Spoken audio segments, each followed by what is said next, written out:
Hi friends, तर तुमचं मल्हार अकॅडमीमध्ये स्वागत आहे. तर चला, आज आपण जे प्रिव्हियस इयर क्वेश्चन आहे की जे TCSने विचारलेले आहे, त्यामध्ये पझल्स आणि रिझनिंगचे काही जे क्वेश्चन आहे की ते मुलांना सॉल्व करायला खूप अवघड जातात. तर तेच आज आपण घेणार आहे पझल्स या टॉपिकवरती. यामध्ये तुम्हाला सर्कल बेस पझल्स मिळेल, डायरेक्शन बेस मिळेल, अजून फ्लोअर बेस मिळेल. तर तुम्ही नक्कीच बघा, हा व्हिडिओ खूप युजफुल होणार आहे आणि खूप सोप्या पद्धतीने मी पझल कसे सॉल्व करायचे ते मी तुम्हाला सांगणार आहे. तर चला, तर पहिला क्वेश्चन आहे विजया. आता हे क्वेश्चन अगोदर वाचून घ्या. विजया तिच्या घरापासून सॉरी सॉरी तर आपण तर चला चला आपण बघूयात. विजया तिच्या घरापासून चालत सुरुवात करते आणि पश्चिमेकडे 85 मीटर जाते. तर आता बघा, पश्चिमेकडे जाते म्हणजे हे डायरेक्शन बेस पझल आहे. आणि डायरेक्शन बेस पझलमध्ये काय असतं, तर ती आपल्याला 4 डायरेक्शन माहीत असणं गरजेचे असतात. वरती काय असतं, तर उत्तर असतं, खाली असतं दक्षिण, आणि उजव्या साईडला असतं पूर्व, आणि डाव्या साईडला असतं पश्चिम. आणि इंग्लिशमध्ये इकडं नॉर्थ असतं, खाली असतं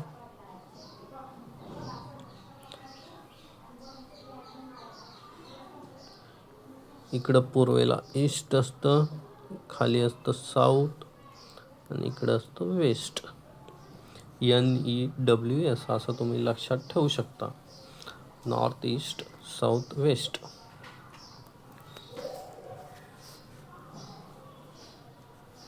तर बघा, विजया सपोज आपण काय करू माहिती आहे का, सुरुवातीला बघू की ती तिच्या घरापासून चालत सुरुवात करते आणि पश्चिमेकडे 85 मीटर जाते. तर आपण काय करू, तिचं घर एक एक्झॅक्ट मानून घेऊ की हे तिचं घर आहे. हे तिचं घर आहे. ती घरापासून काय केलं, 85 मीटर चालत गेले कुठे, पश्चिमेला. पश्चिम आपली ह्या डायरेक्शनला आहे, तर ती इकडे गेली पश्चिमेला. ती गेली 85 मीटर.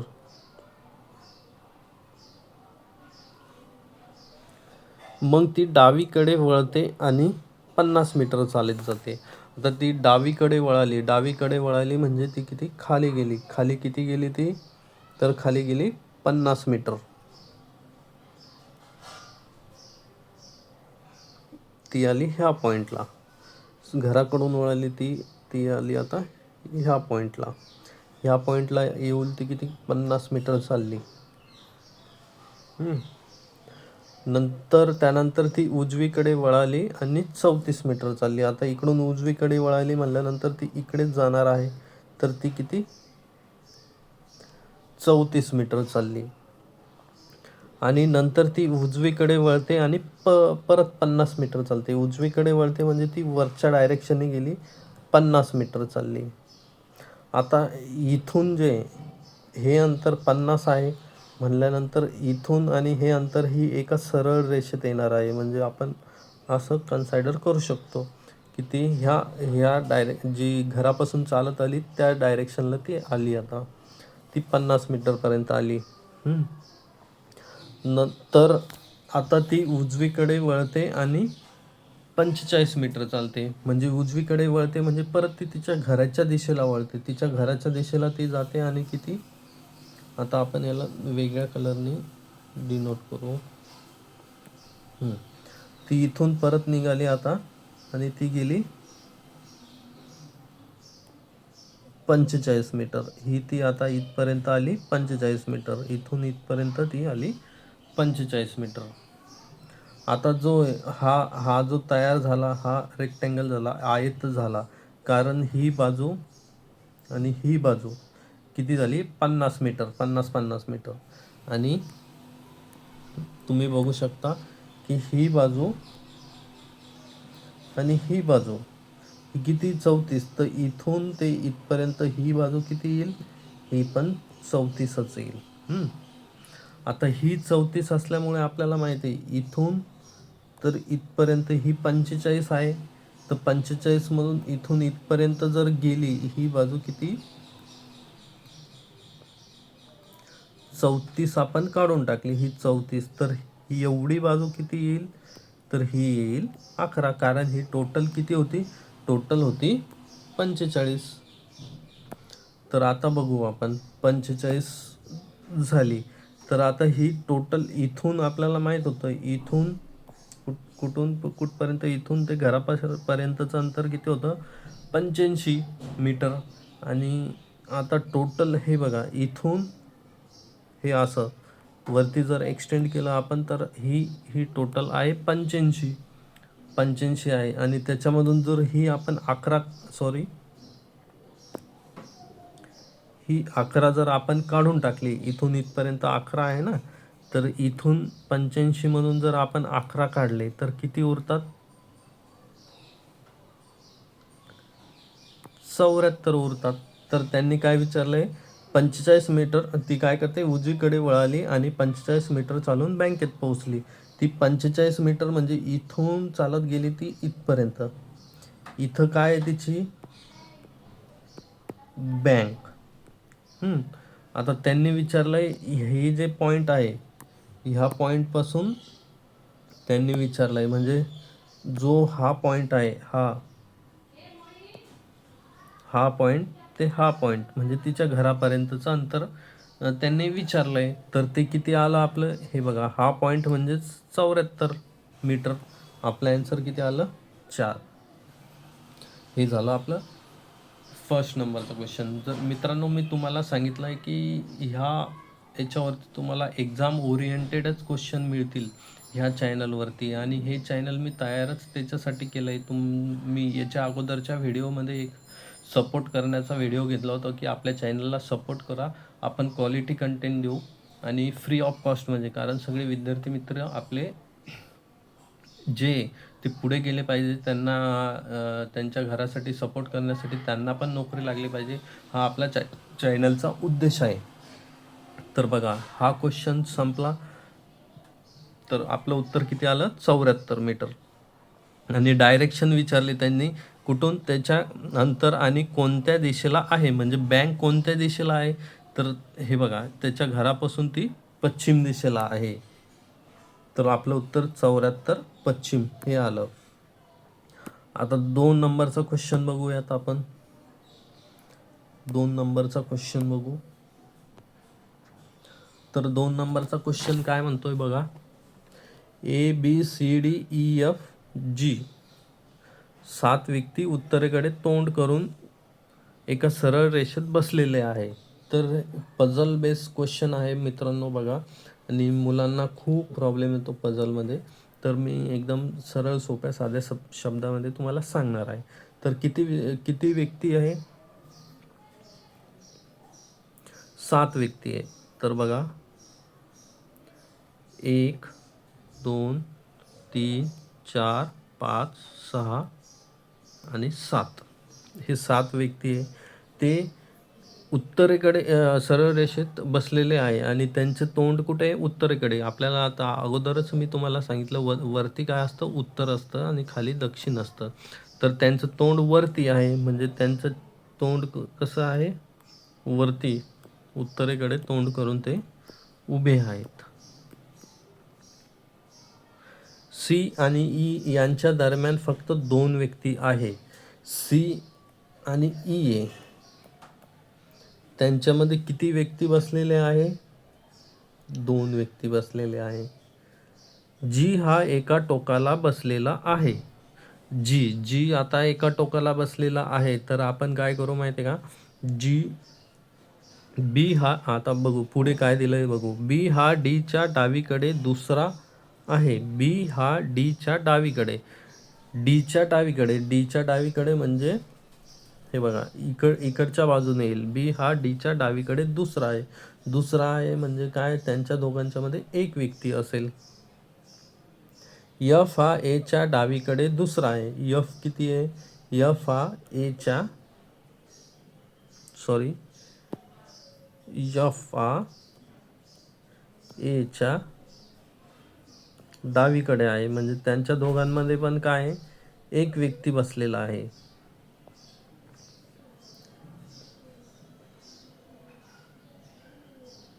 एफ आणि डी यांच्या दरम्यान 3 पेक्षा अधिक व्यक्ती नाही. एफ आणि डी आहे, त्यांच्यामध्ये 3 पेक्षा जास्त व्यक्ती पाहिजे नाही, म्हणजे मॅक्झिमम किती पाहिजे, 3 पाहिजे दोघांच्या मध्ये.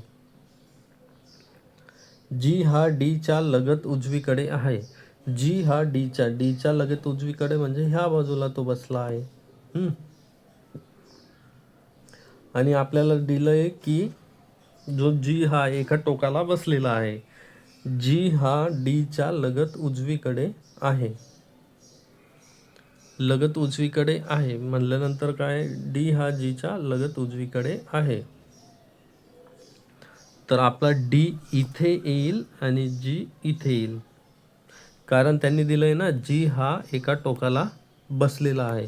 त्यांनी दिलंच आहे आपल्याला की जी हा एका टोकाला बसलेला आहे.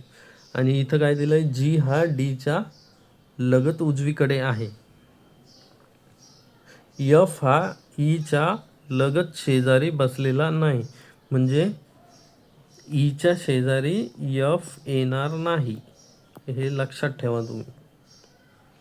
तर खालीलपैकी कोणते विधान योग्य आहे, तर त्यांनी दिलंय खालीलपैकी कोणते विधान योग्य आहे. तर आपल्याला डी दिसतोय, तर इथं बघा डी बद्दल अजून एखादं विधान काय आहे, बी हा डीच्या डावीकडे दुसरा आहे. बी हा डीच्या डावीकडे दुसरा आहे, तर म्हणजे एक सोडून आपलं बी येईल. तर बी कुठे येईल, इथं येईल. आता आपण दुसरी कंडिशन बघू.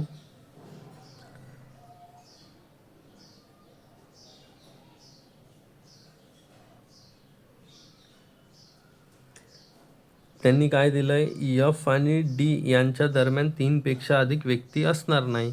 तर बघा 1 2 3, जर आपण इथं जर एफ ठेवला, इथं जर तुम्ही जर इकडं जर एफ ठेवला, तर त्याच्यामध्ये 4 व्यक्ती होऊ लागले. पण इथं काय दिलंय, एफ आणि डी च्या दरम्यान 3 पेक्षा अधिक व्यक्ती बसल्या आहेत.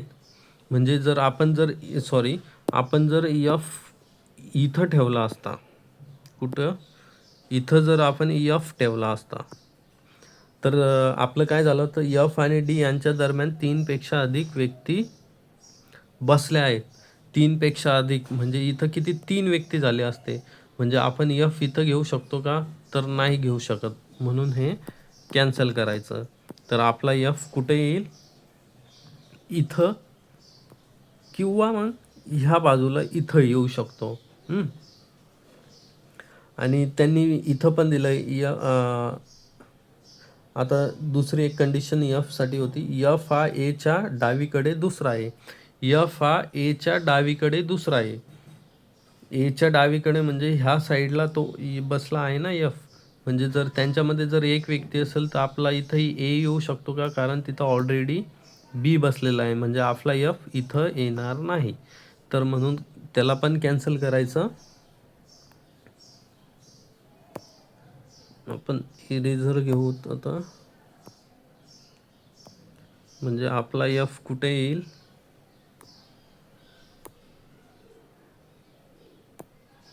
तर आपला एफ इथे येईल. एफ इथे आला तर आपला ए इथे येईल.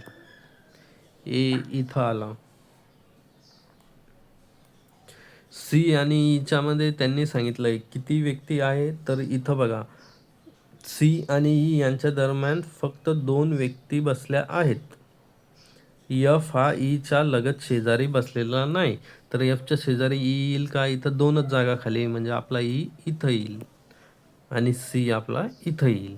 तर आपलं पझल झालं हे कंप्लीट. तर त्यांनी काय दिलंय बघा, ई आणि एफ च्या उजवीकडे चौथा आहे. ई हा एफ च्या उजवीकडे चौथा आहे. तर आपण आता हेच आन्सर आहे, तर हे बघू नये, अगोदर हे बघू. सी हा डीच्या डावीकडे दुसरा आहे. सी इथं आहे बघा, आणि डी हा इथं आहे. सी हा डीच्या डावीकडे दुसरा आहे. तर डीच्या डावीकडे दुसरा आहे का सी? डावी बाजू कोणती? सीची, आपली डीची इकडची. तर सी हा डीच्या डावीकडे तर आहे, पण दुसरा आहे का? नाही, कारण त्याच्यामध्ये किती आहे? 3 व्यक्ती बसली, म्हणजे तो चौथा आहे. सी हा डीच्या डावीकडे चौथा आहे, म्हणजे हे आपलं उत्तर राहणार आहे का? तर नाही, आपलं ते उत्तर राहणार नाही. तर बघ, आता तिसरा नंबरचा ऑप्शन बघूयात आपण. तिसऱ्या नंबरचा ऑप्शन काय आहे? तिसऱ्या नंबरचा ऑप्शन दिलाय बघा, की जी हा एच्या उजवीकडे तिसरा आहे. जी हा एच्या उजवीकडे तिसरा आहे. तर नाही, हा पण जी हा एच्या उजवीकडे दोघांच्या मध्ये 3 व्यक्ती बसले, म्हणजे तो चौथा आहे एच्या उजवीकडे, म्हणजे आपलं हे पण उत्तर येणार नाही. ई हा जीच्या डावीकडे तिसरा आहे. ई हा जीच्या डावीकडे तिसरा आहे. अरे दोघांच्या ई आणि जीच्या मध्ये एक व्यक्ती बसलाय, म्हणजे तो दुसराच आहे. इथं तिसरा येईल का मग? नाही, कॅन्सल. तर आपलं उत्तर 1 नंबरचं ऑप्शन येईल. आणि ते कसं बघा, आता ते ते मी तुम्हाला सांगतो कसं येईल. तर बघा, ई हा एफच्या उजवीकडे चौथा आहे. ई कुठं आहे? इथं. आणि एफ कुठं आहे?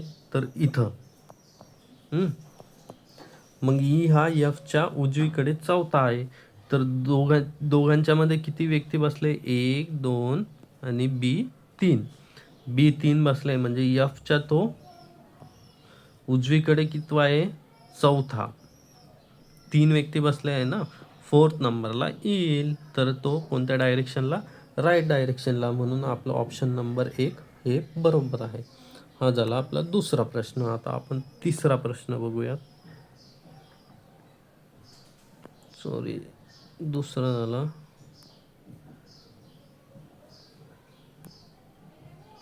आता तिसरा प्रश्न बघूयात. तिसरा प्रश्नामध्ये काय सांगितलंय? सोमवारी सुरू होऊन रविवार संपणाऱ्या एका आठवड्यातील वेगवेगळ्या दिवशी KLMNOP आणि S यापैकी प्रत्येकाची परीक्षा आहे. म्हणजे त्यांनी काय म्हटलंय? आठवडा आहे,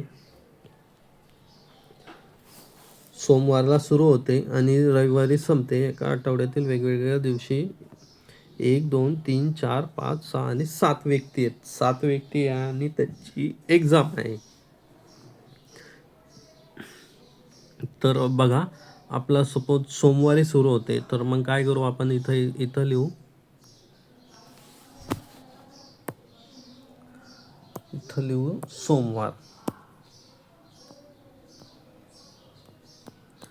सोमवार. मग येतो मंगळवार, बुधवार, गुरुवार, शुक्रवार, शनिवार आणि रविवार.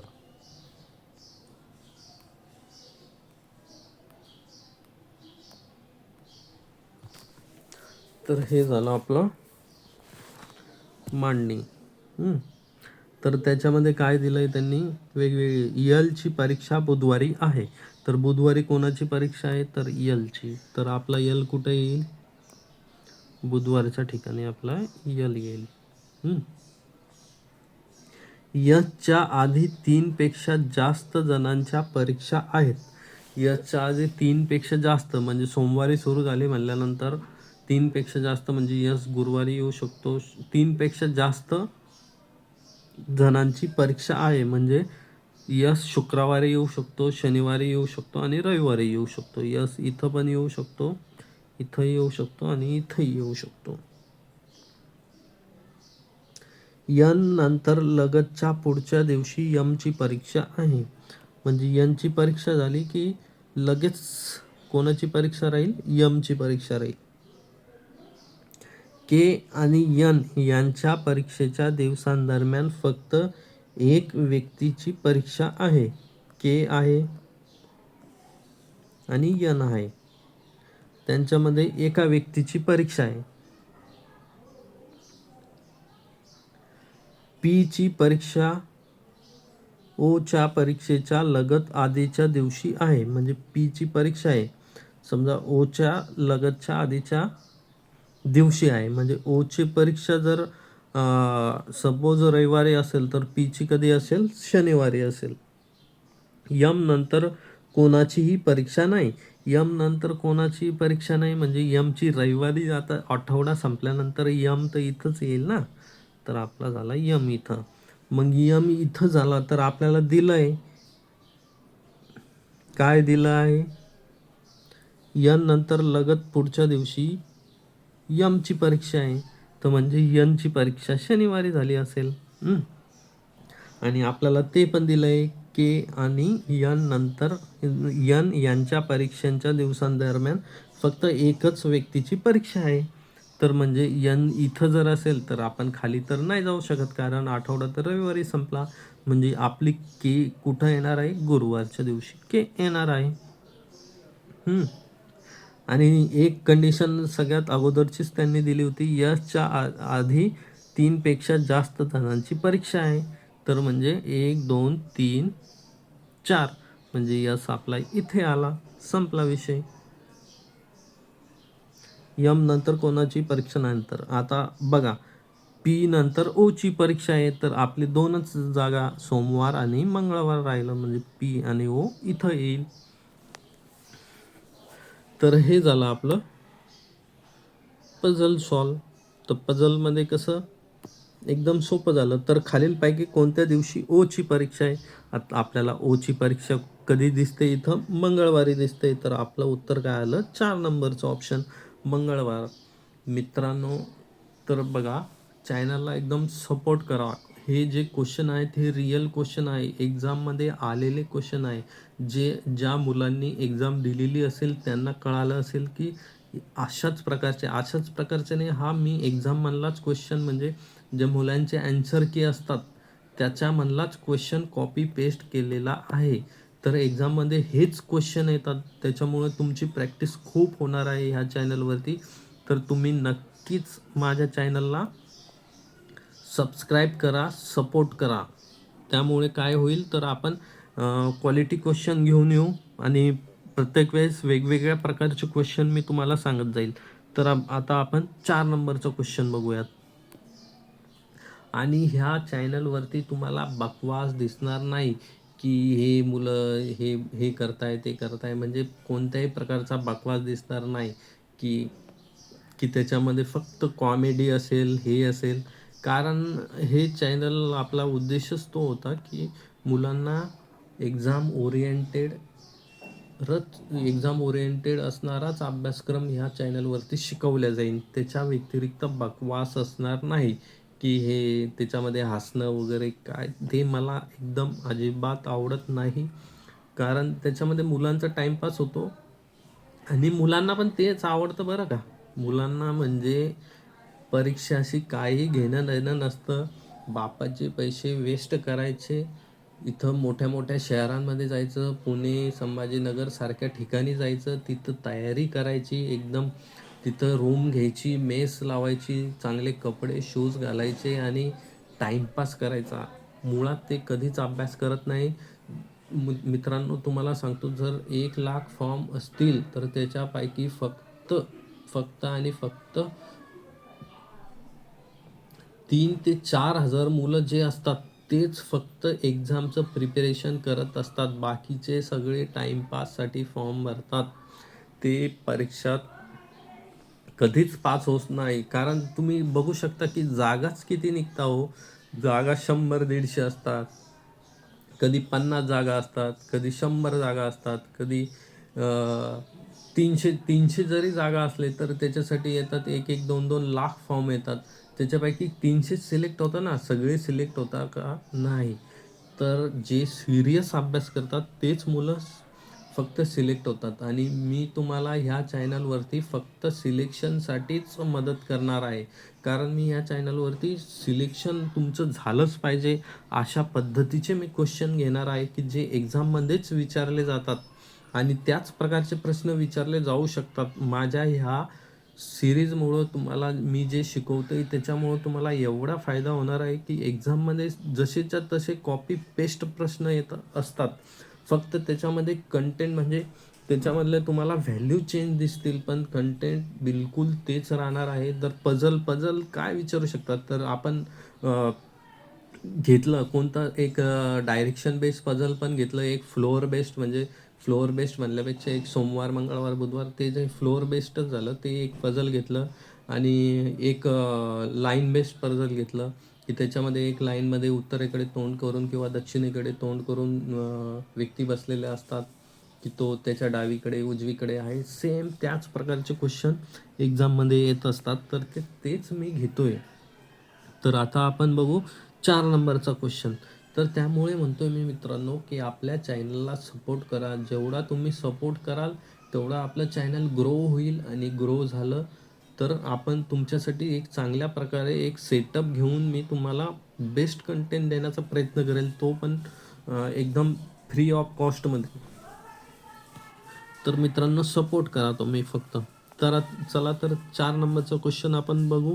हवामानातील बदल म्हणजे आता दिलेल्या विधानाचा विचार करा. म्हणजे आपल्याला जे विधान दिलंय त्याच्याविषयी आपल्याला एक विचार करायचा आहे. आणि दिलेल्यापैकी कोणते गृहीतके हे विधानात अंतर्भूत आहेत ते ठरवा. म्हणजे त्या विधानात कोणते गृहीतके अंतर्भूत आहे ते आपल्याला ठरवायचं आहे. तर विधान आपल्याला काय दिलंय, हवामानातील बदल म्हणजे मुख्यतः उष्ण तापमान होय असे बऱ्याच लोकांना वाटते. म्हणजे हवामानातील जो बदल आहे मुख्यतः काय, उष्ण तापमान होय असे बऱ्याच लोकांना वाटते. परंतु तापमान वाढ ही केवळ सुरुवात आहे. म्हणजे त्यांनी काय म्हणलंय, काही व्यक्तींना काय वाटतं, हवामानातील बदल म्हणजे काय, फक्त उष्ण तापमान होय म्हणजे तापमानातील वाढ होय. परंतु त्यांनी काय दिलंय, परंतु तापमान वाढ ही केवळ सुरुवात आहे. म्हणजे हवामान बदलाची जी स्टेज आहे त्याच्यातली पहिली स्टेज कोणती आहे, तर तापमान वाढ. कारण पृथ्वी ही सर्व काही एकमेकांशी जोडलेली असणारी एक प्रणाली आहे. पृथ्वी काय, एक सर्व काही एकमेकांशी म्हणजे पृथ्वीमध्ये काय, प्रत्येक हा एकमेकांशी रिलेटिव्ह आहे. जशी म्हणजे जमीन आहे, जमिनीमध्ये पाणी आहे, पाणी पाणी पाणी असल्यामुळं त्याचं जीवजंतू राहतात, तिथे वनस्पती उगवतात, वनस्पती उगवल्या तर जंगले तयार होतात, जंगले तयार झाल्यामुळे काय होतं, तर पाऊस चांगल्या प्रकारे पडतो. तसंच जे ऋतू आहे ते म्हणजे एक सर्कल आहे की हा त्याच्यावरती डिपेंड आहे, तो दुसऱ्यावरती डिपेंड आहे, दुसरा तिसऱ्यावरती डिपेंड आहे. त्याच्यामुळे त्यांनी काय म्हणलंय की पृथ्वी हे सर्व काही एकमेकांशी जोडलेली असणारी एक प्रणाली आहे. प्रणाली म्हणलंय त्यांनी, प्रणाली एकमेकांशी जोडणारी प्रणाली आहे.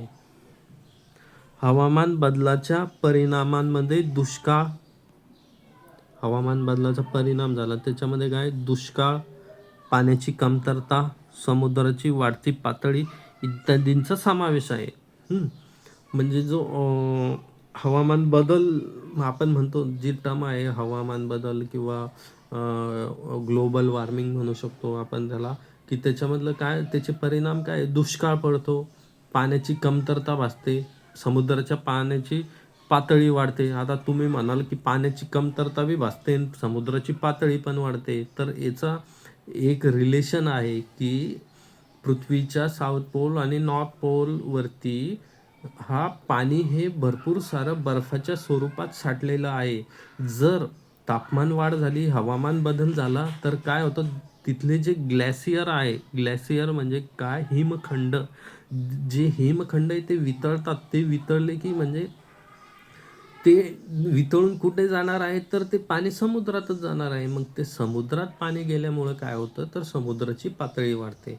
म्हणून याचं रिलेशन असं आहे की जमिनीवरती जे पाणी असतं ते कमी होत चाललंय, पण जे समुद्रातलं पाणी आहे की जे ग्लॅसियर असतात पृथ्वीच्या साऊथ पोल आणि नॉर्थ पोलवरती, ते वितळतात, हिमखंड वितळतात आणि ते पाणी समुद्रात जातं.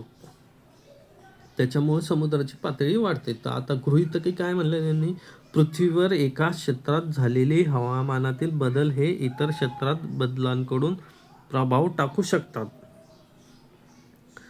पृथ्वीवर एका क्षेत्रातील झालेले हवामानातील बदल, एका क्षेत्रातील झालेले हवामानातील बदल हे इतर क्षेत्रातील बदलांना प्रभाव टाकू शकतात, हे त्याचं म्हणणं आहे.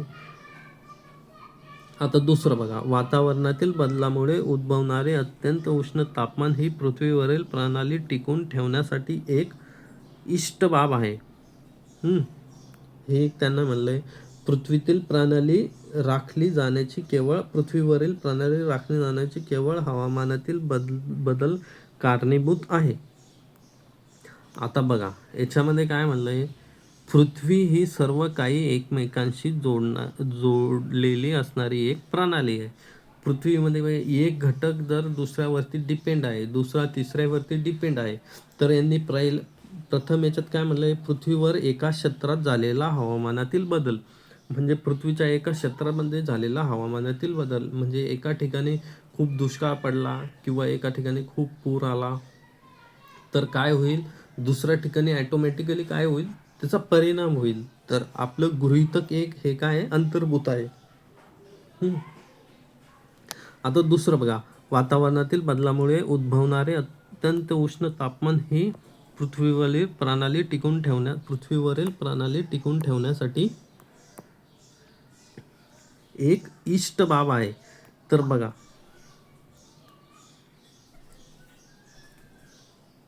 उष्ण तापमान जे पृथ्वीवरील प्रणाली टिकून ठेवण्यासाठी एक चांगली बाब आहे का, इष्ट बाब आहे का, तर नाही.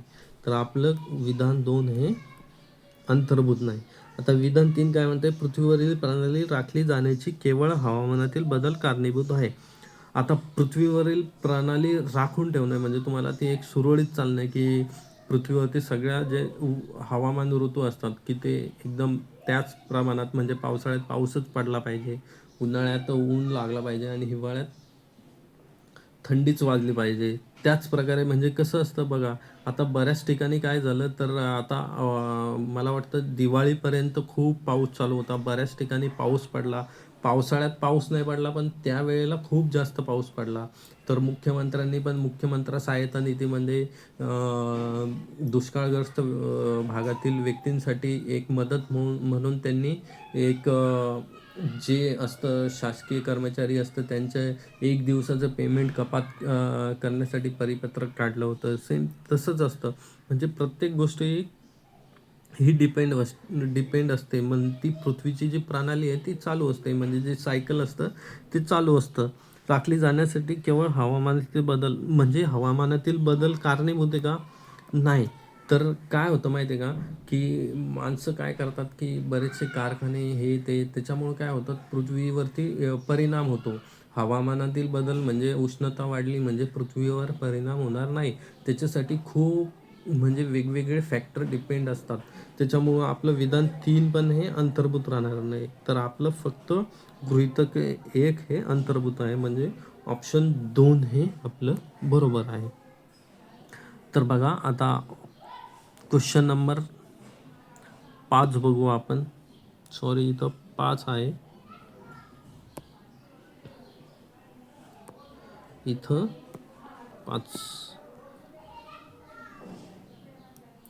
5 बघू. त्रिपोली, लिब्या, पोर्ट लुईस, तर इथं काय येईल, तर हे एक रिझनिंगचा क्वेश्चन आहे, की याच्यामध्ये दिलं आहे त्रिपोलीचं रिलेशन हे लिब्यासोबत आहे. तर पोर्ट लुईसचं रिलेशन कशासोबत असेल, तर बघा, त्रिपोली ही लिब्याची राजधानी आहे. लिब्याची कॅपिटल कोणती आहे, लिब्याची कॅपिटल त्रिपोली आहे. तशीच पोर्ट लुईस ही मॉरिशसची कॅपिटल आहे, म्हणजे त्याची राजधानी आहे. तर हा क्वेश्चन खूप सोपा होता, त्याच्यात काही सांगण्यालायक दुसरं काहीच नव्हतं. तर बघा 6 नंबरचा क्वेश्चन बघू आपण. 6 नंबरचा क्वेश्चन. आता हे बघा, उत्तरेकडे तोंड करून एक सरळ रेषेत, आता हे पण एक लाईन बेस पझल आहे. तर बघा 1 2 6 व्यक्ती आहे, 1 2 3 4 5 आणि 6. त्यांचं तोंड उत्तरेकडे आहे.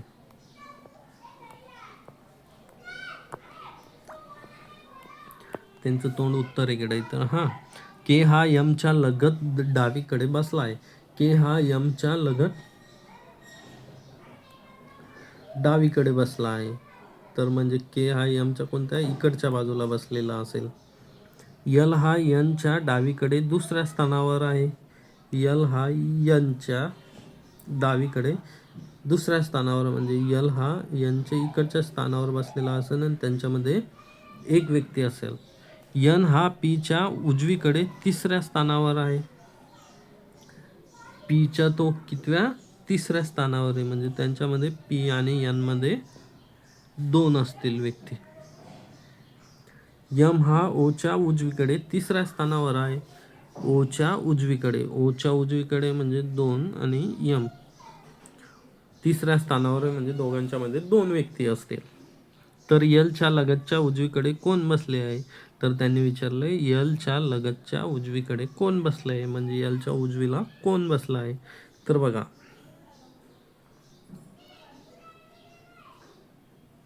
आपल्याला काय दिलंय हे. तर आपण काय करू सरळ हे असं न सॉल्व करता आपण असं सॉल्व करू. तर बघा यल इथं बसला आहे त्यांच्यामध्ये एक व्यक्ती आणि यन इथं बसला आहे.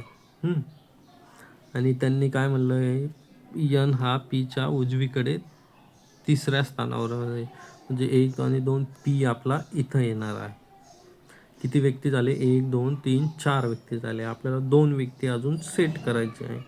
तर बघा 2 व्यक्ती आपण कसे सेट करू शकतो.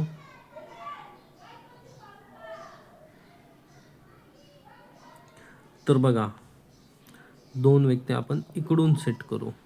तर इकडून सेट केले म्हणजे काय होईल.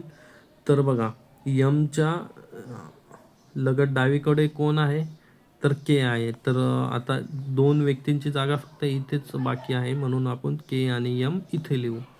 आणि यम आणि ओच्या मध्ये किती 2 1 आणि 2 म्हणजे ओ आपला इथे येईल.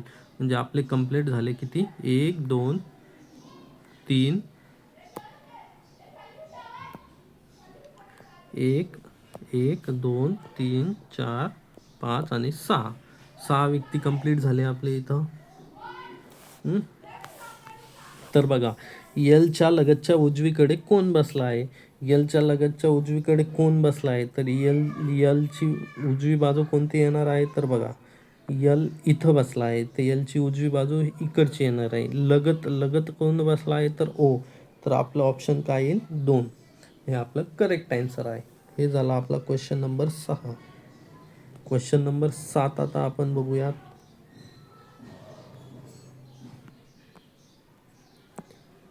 Question number 7.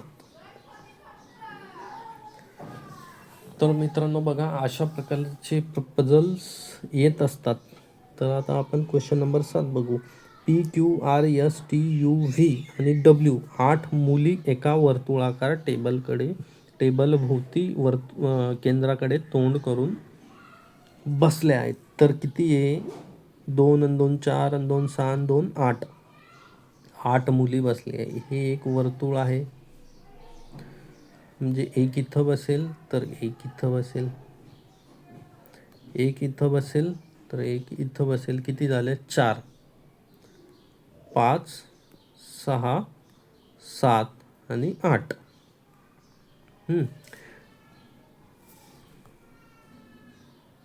आणि त्यांचं डायरेक्शन कोणते हे सेंटर आहे. तर सेंटर असल्यामुळं इथं सेंटर असल्यामुळं त्यांची डायरेक्शन ही आतमध्ये असणार म्हणजे अशा बसलेल्या असणार त्या.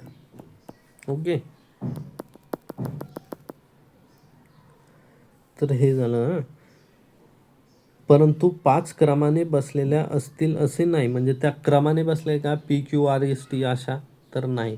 तर त्यांनी कंडिशन दिलं आहे W ही टीच्या डावीकडे तिसरी आहे. W काय आहे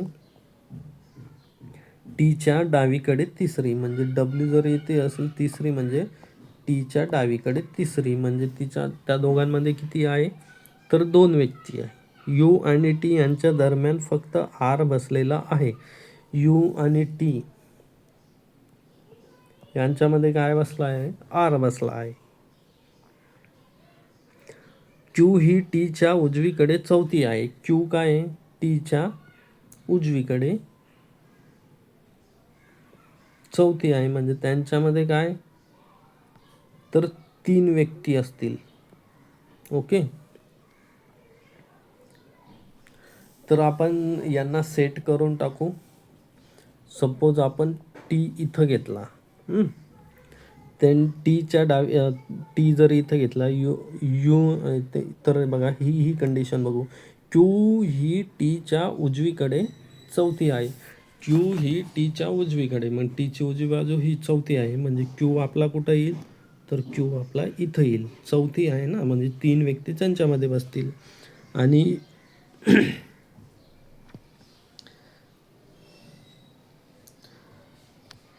तर आपण परत असं एक सर्कल काढू. इथं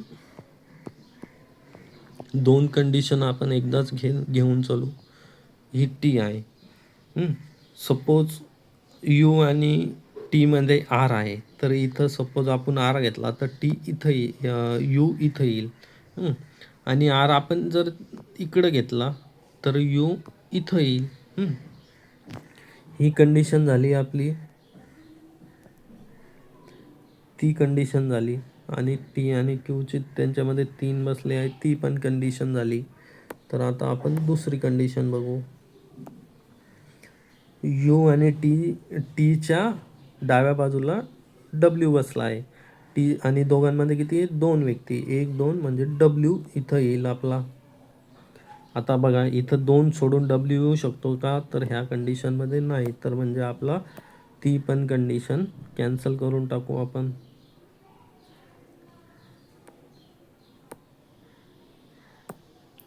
ती कंडिशन कॅन्सल केली आपण. आता पुढे वाचूयात आपण. डब्ल्यू ही एसच्या उजवीकडे दुसरी आहे. एसच्या उजवीकडे दुसरी आहे. एसच्या उजवीकडे म्हणजे एस आपला कुठे येईल? इथं येईल. पी आणि व्ही च्या लगत डावीकडे आहे. पी ही व्हीच्या लगत डावीकडे आहे. तर 2 व्यक्तींसाठी जागा फक्त इथंच उरली. पी ही व्हीच्या लगत डावीकडे, म्हणजे ही पी वरती येईल आणि व्ही खाली येईल. तर ही पण कंडिशन आपली झाली सॅटिस्फाय. आता बघा यू ही डब्ल्यूच्या लगत शेजारी बसलेली नाही.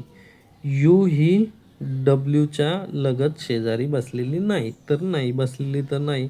तर डब्ल्यूच्या लगत उजवीकडे कोण आहे? डब्ल्यूच्या लगत उजवीकडे कुठं आहे तर ही हा जर इकडे बघतोय तर त्याच्या लगत उजवीकडे कोण बसला आहे तर पी बसला आहे. तर आपलं ऑप्शन काय आलं? पी. म्हणजे हा क्वेश्चन पण आपला झाला सॉल्व. क्वेश्चन नंबर 7 आपला सॉल्व झाला. आता आपण बघूयात क्वेश्चन नंबर 8.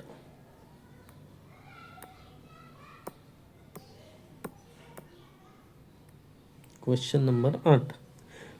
एक सिरीज दिली आहे. वरील मालिकेतील सर्व संख्या गाळल्या. म्हणजे त्यांनी काय म्हणलंय? सर्व संख्या गाळल्या. तर उर्वरित मालिकेत डावीकडील टोकाकडून 11वे अक्षर, जे 11वं अक्षर असेल ते कोणतं असेल हे त्यांनी विचारलं आहे. तर आपल्याला माहित आहे त्यांनी संख्या गाळल्या. तर मालिकेतील डावीकडून म्हणजे त्यांनी डावी बाजू पण आपल्याला मेन्शन केली. इकडून संख्या गाळल्या म्हणजे आपल्याला सिम्बॉल्स आणि लेटर्स म्हणजे चिन्ह आणि अक्षर मोजायचे. तर 11वं अक्षर कोणतं आहे? के पहिलं, एन दुसरं, यम तिसरं, असं मोजत चला. के एन यम 3 झाले. संख्या गाळल्या म्हणजे 6 4 गाळले. आर टी के एन यम 3 4 5 6 7 8 9 10 आणि झेड आलं आपलं 11वं अक्षर. म्हणजे आपलं आन्सर काय झालं? झेड. तर हा पण खूप सोपा प्रश्न होता. आता आपण 9 नंबरचा क्वेश्चन बघूयात. तर मित्रांनो, तुम्हाला सांगतो मी, अशा प्रकारे क्वेश्चन विचारले जातात. त्यासाठी हे क्वेश्चन मी हे कॉपी पेस्ट केलेले क्वेश्चन आहे. एक्झाममध्ये आलेले क्वेश्चन असल्यामुळे तुम्ही याच्यावरतीच फोकस करा. अशाच प्रकारचे क्वालिटी क्वेश्चन मी तुम्हाला देणार आहे आणि प्रत्येक वेळी मी तुम्हाला चांगलं कंटेंट फ्री ऑफ कॉस्टमध्ये देण्याचा प्रयत्न करणार आहे. अशा प्रकारचे क्वेश्चन हजारो रुपयाची फी घेऊन विद्यार्थी मित्रांकडून पैसे लुबाडले जातात. कारण मीच तुमच्यासारखा एक विद्यार्थी असल्यामुळं मी तुम्हाला हे फ्री ऑफ कॉस्टमध्ये प्रोव्हाइड करण्याचा प्रयत्न करणार आहे. तर बघा, आता आपण एक शेवटचा क्वेश्चन बघूयात की त्यांनी एक हे दिलं आहे, कोडिंगचा हा प्रश्न आहे.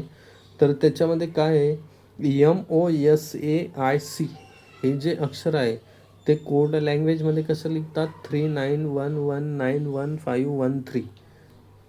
तसंच म्हणजे एका विशिष्ट सांकेतिक भाषेत मोझाईक हे 39119153 असे आणि टायमर हे 18513920 असे लिहिले जाते. तर त्याच भाषेतील डिजिटल हे कसे लिहिले जाईल? तर हा आपला क्वेश्चन होता.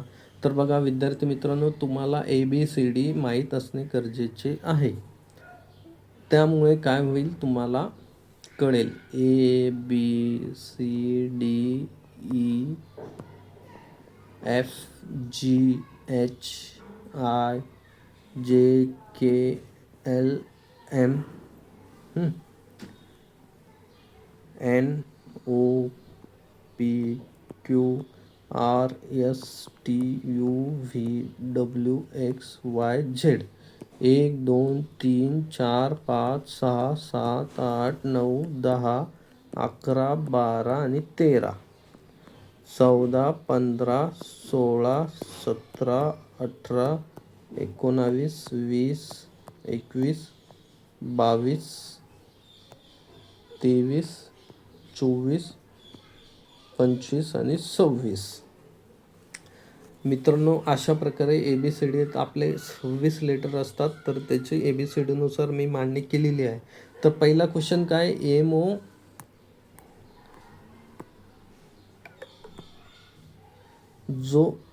MOSAIC हा कसा लिहितात, तर 39119115. तर हे बघा, यमचा आपल्याला माहीत आहे, यम कुठे आहे, तर हा यम आहे.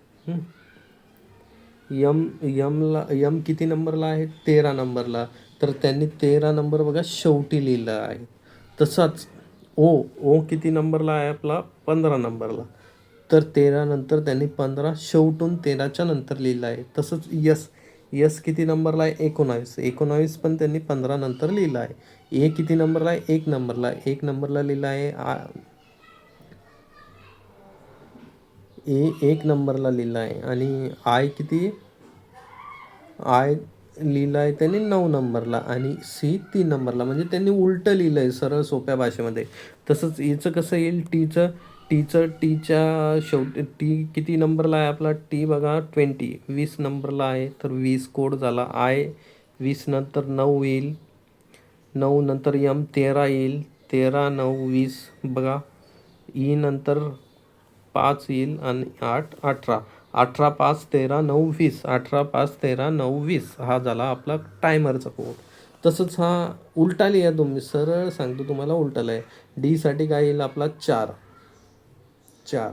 तर इथं बघा 4 शेवटी कोणता आहे का, ह्या ऑप्शनमध्ये पण आहे 1 नंबरच्या 2 3 आणि 4, पण आपला 3 नंबरच्या ऑप्शनमध्ये आहे का, तर नाही. तर आपला हा ऑप्शन कटला. आय साठी किती आहे, 9. तर 4 नंतर 9 आला. यस साठी किती आहे, 19. तर 19 आला. तर बघा इथं दिसतंय तुम्हाला, टी साठी 20 आला, मग ए साठी 1 आला आणि यल साठी 12 आला. तर आपलं उत्तर काय, 12 12 01 99 4. 12 12 01 99 4. तर आपलं ऑप्शन क्रमांक 4 आलं. तर हा कोडिंग डिकोडिंगचा क्वेश्चन होता. अल्फाबेटिकल सिरीज होती आणि त्याच्यामध्ये न्यूमेरिकलचा यूज करून तुम्हाला कोड दिलेला होता. तर अशा प्रकारे हा शेवटचा आपला सिरीजचा म्हणजे जे एक्झाम्पल आहेत त्याचा हा शेवटचा क्वेश्चन होता. तर यामध्ये काय प्रत्येक क्वेश्चन हा एक्झाममध्ये मला वाटतं हा DVETचा एक्झामचा पेपर आहे की क्लर्कचा वगैरे असेल, त्याच्यातले मी क्वेश्चन घेतलेले आहे आणि सेम क्वेश्चन असेच एक्झाममध्ये विचारले जातात. याच्या व्यतिरिक्त काहीच दुसरं विचारल्या जात नाही. तर बघा मित्रांनो, यासाठीच मी तुम्हाला सांगतोय की आपल्या चॅनलला सपोर्ट्स करा, कारण आपलं चॅनल नुकतंच सुरू झालेलं आहे. तर बरेचसे विद्यार्थी आपल्या चॅनलला कनेक्ट नाही आहेत. तर आपण हळूहळू प्रत्येक विद्यार्थ्यांना जोडून प्रत्येक क्वालिटी क्वेश्चन देण्याचा प्रयत्न करतोय. तर तुम्ही आपल्या चॅनलला सपोर्ट करा, सबस्क्राईब करा, लाईक करा आणि शेअर करा. थँक्यू.